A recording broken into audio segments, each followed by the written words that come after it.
открылась выставка, посвященная столетию Риаса Алексеевича Кулаковского «Учитель, писатель, отец».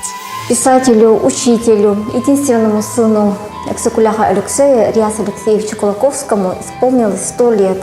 И в связи с этой знаменательной датой по инициативе нашего директора музея Шишигина Егора Спиридоновича была организована эта выставка.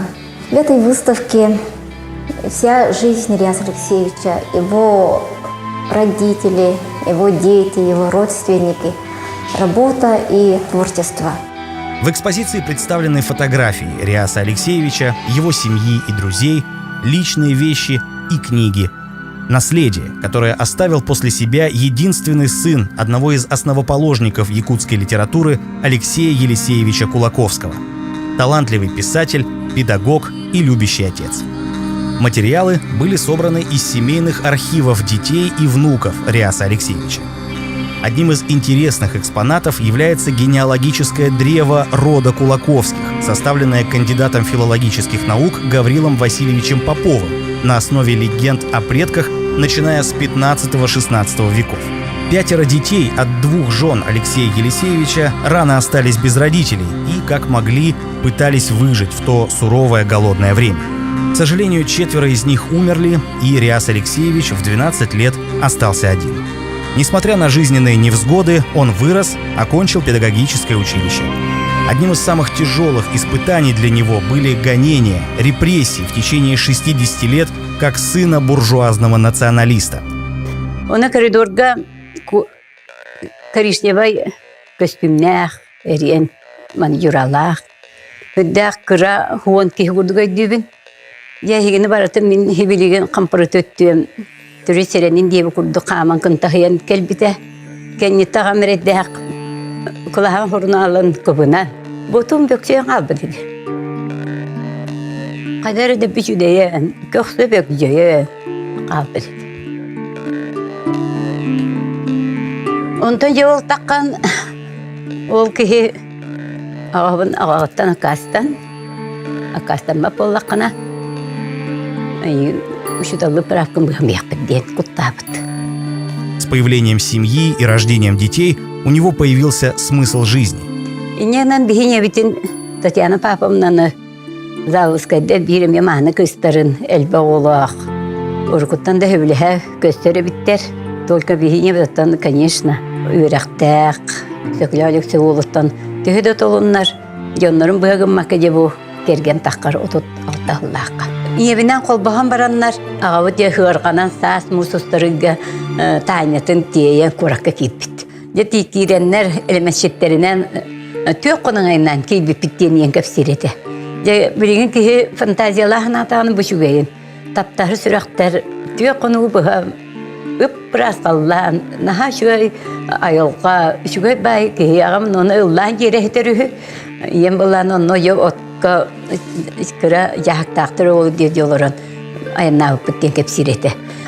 Onunla kirennet Araman Kulukovskay'daqqa, Tripan Kulukovskay'daqqa, onları oyunskayı kösüpit, onunla oyunskay bihini şöyle yollaqtı olar diyen alqabıtı deneyem.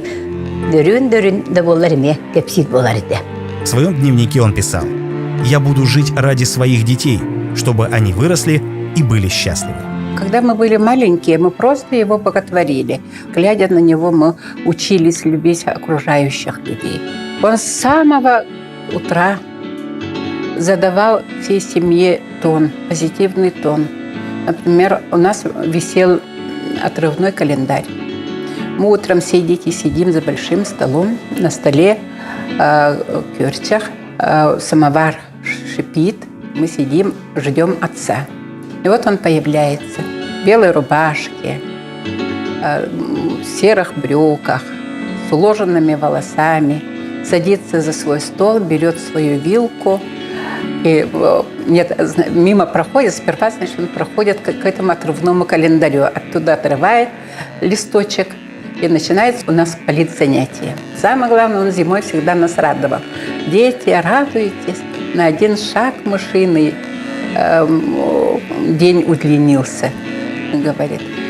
И сам в это время такой радостный, такой довольный, такой красивый, лучистыми такими большими глазами. И после этого, значит, садится на свое место и начинает рассказывать про те новости, которые были написаны вот в этом календаре.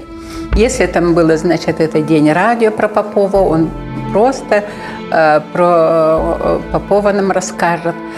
Есть афоризмы какие, по этим афоризмам, кто это написал, кто такой Аристотель, если это афоризм Аристотеля, кто такой Аристотель. В общем, такие, сейчас я называю и политзанятия, и такие энциклопедические краткие курсы.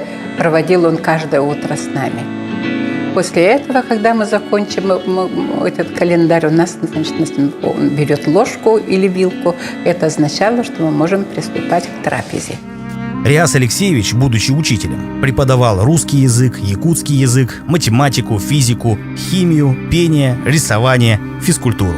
Он работал внештатным учителем, получал 40 рублей оклада, был лишен всех привилегий советского человека, как сын врага народа, но при этом всегда сохранял силу духа, ценил педагогический труд, оставался истинным представителем якутской интеллигенции. «Учитель должен быть всегда и везде учителем», говорил Риас Алексеевич, ветеран педагогического труда. Он очень держал класс.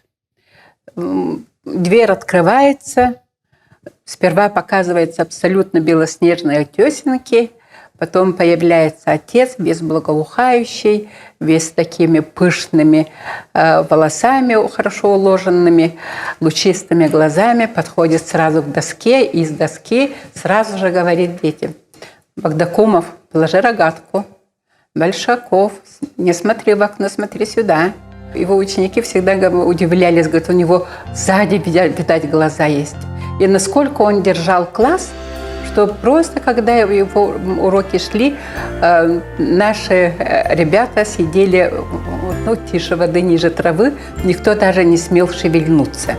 Настолько он преподавал хорошо, захватывал класс интересными своими рассказами и всем своим видом.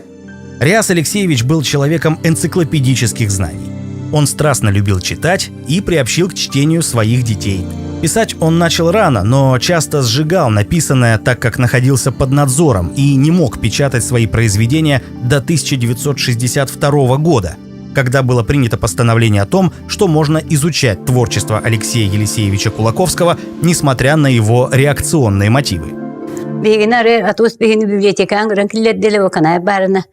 Библиотекар тоқтары кумаан манды прелистайды кинигелери баратын бир бугул гына чымакты барага турар бит кадара мен тагабына ханабын агабына ханамын тахета калду пылонта туумуппун билбеппин хыйыпып болу көбөтө агымын даканса онта меңирдилер олар атын уматан элдереди кадара чанкынас пакуласта они дебитин куддугуде өйдө калып онта хүрен бардыбыт ампар кеннигер арай кутабага тулдубут атос пиону көрөн турдубут онна балайда көрөн туран барамын чагабытер барана тиякка ден өрөһөлтөрөр кебидекини хатийдибит агам тибипидигер баттаган уокка хырая бүтүнне отугатыттан кугас туах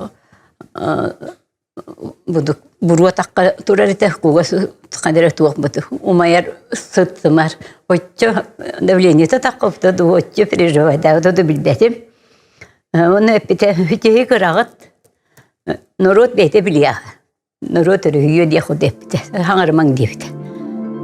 В 1964 году вышла первая книга рассказов Риаса Алексеевича. Всего было написано 11 книг.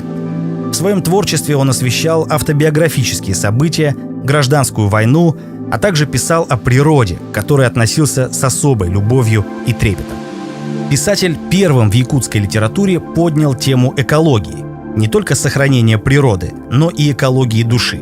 Написал первую детективную повесть, первым поднял проблему отношений человека и животного. Он знал каждый листочек, каждую тычинку цветочка, каждый бугорочек, каждый где там, каждую кочку в тайге. Специально нас он брал в тайгу на выживание, чтобы мы шли без всякой еды, без всякой воды, и в тайге мы выживали. Посуду делали из бересты, воду находили, называется «Заячья губа», в такие места. Вот, питались там, чем только можно питаться в тайге. Таким образом, он нас учил быть в природе, как рыба в воде. Меня удивляло всегда, например, он говорил, я ушла за ягодой, и он всегда мне говорил: ты по той дороге не ходи, ты по той дороге иди. Там есть одна кочка, туда ступишь, потом на эту кочку ступишь, потом туда, и всю дорогу мне, как говорится, дорожную карту он мне вылаживал, объяснял, как выживать в тайге, как жить. Настоящим гражданским и нравственным подвигом Риаса Алексеевича стала документальная повесть «Жизнь отца», которую он писал в течение 11 лет. Собирал материалы, объездив все места, в которых побывал при жизни его отец. Эта большая работа сегодня высоко оценена якутским народом как самая достоверная, искренняя и мудрая книга об Алексее Елисеевиче Кулаковском. В музее выставлены личные вещи Алексея Елисеевича: нож из бивня мамонта, вырезанный им самим, ящик для бумаг, посуда – все то, что может поведать потомкам об образе жизни и привычках представителей старой якутской интеллигенции для сохранения связи поколений. Ну вот посмотрите, этот маленький сундучок. А это средоточие нашей семьи. Это вот душа, сердце нашей семьи был вот этот вот сундучок. Почему? Потому что тут хранились, как нам казалось, огромные секреты нашей семьи. Первое и второе, тут были конфеты. А в моем детстве конфет было очень мало. Там были, значит, только раковые шейки такие, продавались изредка. И были такие подушечки, вот такие вот конфеты. Изредка продавались в нашем магазинчике. И отец каким-то образом вот специально покупал. И как нам доставались эти конфеты только тогда, когда мы хорошо ели. Ну, поскольку брат у меня не страдал плохим аппетитом, а страдала я, поэтому конфеты эти доставались мне. Если я съела тарелку супа или там съела второе, значит, мне в награду дается конфета. Я всегда знала, давилась, но ела. Настолько было желание вот скушать конфету и увидеть, как открывается. Вот отец, значит, мы поели, он встает, салфеткой он вытерся, все, и мы пошли в его комнату. По пути он засовывает руку в брюки и оттуда вытаскивает ключ. Потом идет и открывает. Вот это вот звук, как он открывается, как он значительно его вот так прислоняет и оттуда вытаскивает конфеты, мне дает. Это самые счастливые моменты в моей жизни. Сөбже кыдыктаны бу мен быкайкан кинге тутан турарбын өктөклө өктө алгыс кен кингетин. Бу кингени быйыл космоска жетагыстылар. Айдара саха кихитигер төбөтөр баппат событие болду ди. Оны Олег Кононенко ден биһиги сахалар нота барыспы бары бит. Сахалар кетти бистихер, аспекке кине комуйда такыбыта, билим боллан бу сылаңара, бу эхем кинигетин манна элбек кине коханнара алгыха оюнун түйре барда тирби кинигетин ие тагыста. Выставка воссоздает и сохраняет в памяти образ Риаса Кулаковского, человека, сохранившего и пронесшего через всю жизнь и творчество любовь к жизни, стремление созидать и творить добро, несмотря на удары судьбы. В одном из последних писем он писал: «Да, жизнь необыкновенно хороша. До последнего часа хочу деятельно прожить в этом прекрасном мире. Если любая ветвь этой великой жизни поручить посильную работу, с готовностью возьмусь.